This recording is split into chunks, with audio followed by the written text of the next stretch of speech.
आज आप लोग को हम इसमें पढ़ा देते हैं मलिक मोहम्मद जयसिंह की रचना पद्मावत। आप लोग को हिंदी में हमेशा पूछता है कि पद्मावत के रचनाकार कौन है, तो मलिक मोहम्मद जयसिंह।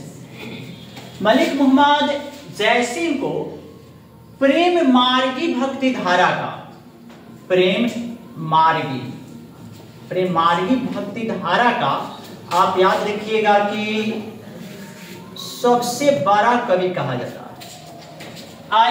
इनकी रचना पद्मावत एक प्रेम का आधार है, क्योंकि कवि तभी कोई रचना सर्वश्रेष्ठ बना सकते हैं जब उसमें प्रेम का स्वर है। जैसे रामचरितमानस, तुलसीदास राम और सीता के प्रेम को दर्शाए हैं अपनी रचना में कि राम के लिए मूल्यवान सीता थी और सीता के लिए मूल्यवान राम थे। राम के बिना सीता को वह सोने का लंका भी आपको धूल के समान लगता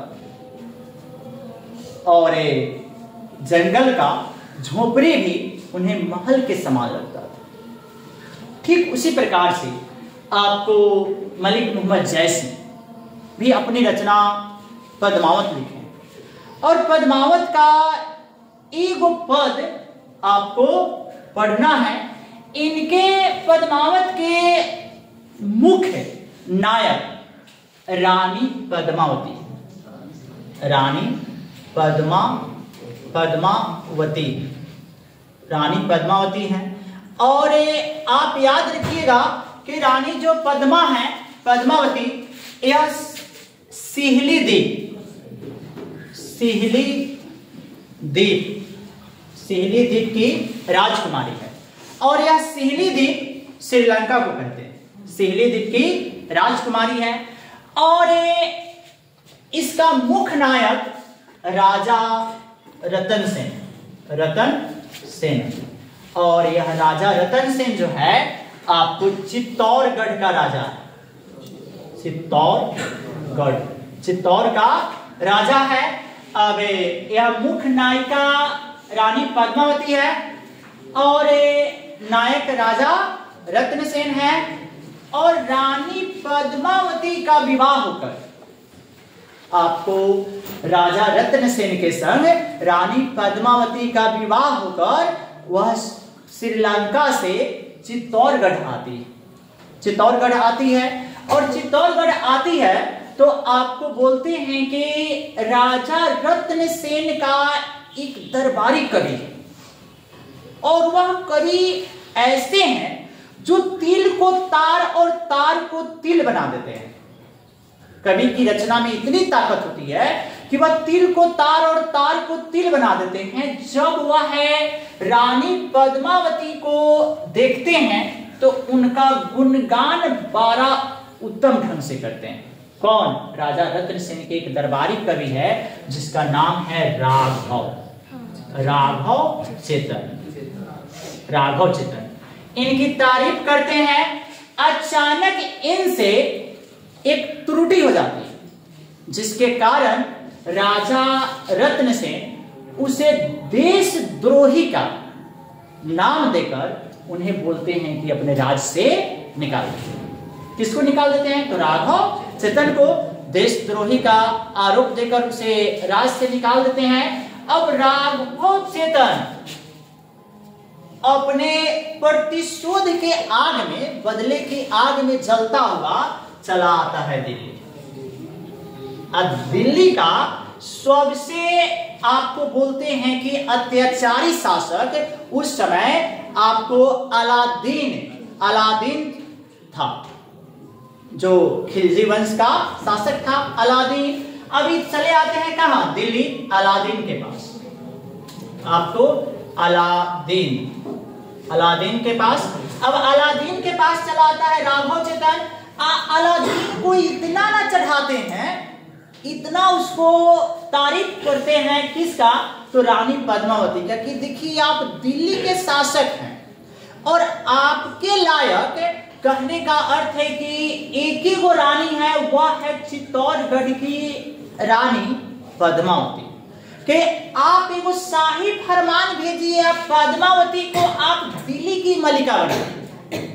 अब अलादीन एक शाही फरमान भेजता है और कहता है उनको, राजा रत्नसेन को, कि आप अपनी रानी पद्मावती को दिल्ली भेज दीजिए, दिल्ली भेजिए, अन्यथा आपके राज पे हम आक्रमण करके आपके राज को तबाह और बर्बाद कर देंगे। राजा रत्नसेन इनकार करते हैं, क्योंकि आन शान, क्योंकि राजपूतों का आन शान वहां सबसे अधिक मूल्यवान है। वह राजपूत लोग कहते हैं कि हम कट जाएंगे, लेकिन इतना बड़ा अपमान अपने मातृभूमि के साथ सहन नहीं करेंगे, अपने रानी के संग सहन नहीं करेंगे। अब दोनों के बीच युद्ध होता है। इस युद्ध में पहले तो अलादीन की पराजय होती है। अलादीन छल से आपको राजा रत्नसेन को कैदी बना लेते हैं, और रानी पद्मावती, कहने का अर्थ है कि अपने सूझबूझ से उनको कैद से बाहर लेकर आते हैं और एक बार फिर दोबारा उस पर युद्ध होता है। इस युद्ध में आपको राजा रत्नसेन वीर गति को प्राप्त करते हैं और रानी पद्मावती आपको उनके याद में जौहर प्रथा को अपना लेती है। लेकिन रानी पद्मावती भी आपको बोलते हैं कि अग्नि कुंड में अपने आप को जलाकर खत्म कर देती है। अब इस घटना को देखे हैं कौन? तो आपको मलिक मोहम्मद जैसी कुछ काल्पनिक, कुछ हकीकत बातों को लेकर यह लिखे हैं जो आपको पढ़ना है। यह लिखते हैं मलिक मोहम्मद जैसी कि मोहम्मद यही कवि जोड़ी सुना, कि आज हम एक ऐसे जोड़ी का इतिहास कहते हैं जो संसार में संयोग से बनता है। मोहम्मद यही कवि जोड़ी सुनावा, और सुना जो प्रेम पीर गाके है पावा, कि आज हम एक ऐसे जोड़ी का इतिहास बताते हैं, एक ऐसे जोड़ी का इतिहास बताते हैं जिनके प्रेम की चर्चा हमने भी सुना है और उसको अपने रचना के माध्यम से गाकर प्रकट करते हैं। जोड़ी लाई रक्त की ले, इन दोनों की जोड़ी बनाई गई थी ना, खून से लिखी गई थी, खून की ले बनाकर लिखी गई थी। दोनों एक दूसरे के लिए बने थे। कौन? मलहथी बोलते हैं राजा रत्नसेन और रानी पद्मावती। गढ़ी प्रीत नैना जल भई, उनके प्रेम को जब याद करते हैं ना तो आंख से आंसू गिरता है कि जब एक नहीं रहे तो दूसरा भी अपना प्राण त्याग दिया। ओ मन जानी कवित जैसे कीन्हा, माकू रहे जगत में चिन्हा। वे लोग नहीं, लेकिन एक प्रेम का, त्याग का एक मिसाल दे गए हमारे लिए।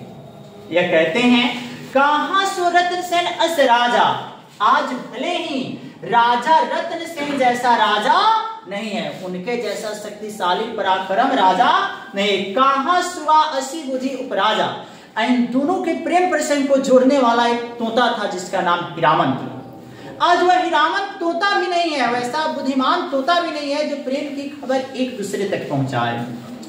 कहां अलादीन सुल्तान, और आज अलादीन जैसा अत्याचारी सुल्तान भी नहीं रहा जो एक स्त्री के कारण आपको पूरे चित्तौड़गढ़ को शमशान बना दिया था। आज अलादीन जैसा एक आपको अत्याचारी सुल्तान भी नहीं। कहां राघव जिन किनु बखानू, और आज राघव चेतन जैसे कवि भी नहीं है, राघव चेतन जैसे कवि नहीं है जो तारीफ पे तारीफ करे और किसी व्यक्ति के मन में किसी की इतनी ना सुंदरता भरी छवि उभार दे कि उसके लिए वह मर मिटने के लिए तैयार रहे। आज राघव चेतन जैसे कवि नहीं है। कहां स्वरूप पद्मावती रानी, आज रानी पद्मावती जैसी सुंदर और वीर पराक्रम से युक्त रानी भी नहीं रही। उतनी हिम्मत वाली कि अपने धर्म को बचाने के लिए आग को अपने आप को हवाले कर दी। कोई ना रहा जग रही कहानी, कोई इस संसार में नहीं है, परंतु उनकी त्याग और बलिदान की कहानियां विराजमान हैं। कवि कहते हैं, धनी सो पुरख जस कीर्ति जासु, फूल मरे पर मरे ना बासु। जिस प्रकार से फूल के मुरझा जाने पर भी उसका सुगंध बना रहता है, उसी प्रकार से जो वीर पुरुष होते हैं, जो त्यागी होते हैं, जो आपको उत्तम शासक होते हैं, उनके ना रहने पर भी यह संसार उनकी कहानियां याद रखें।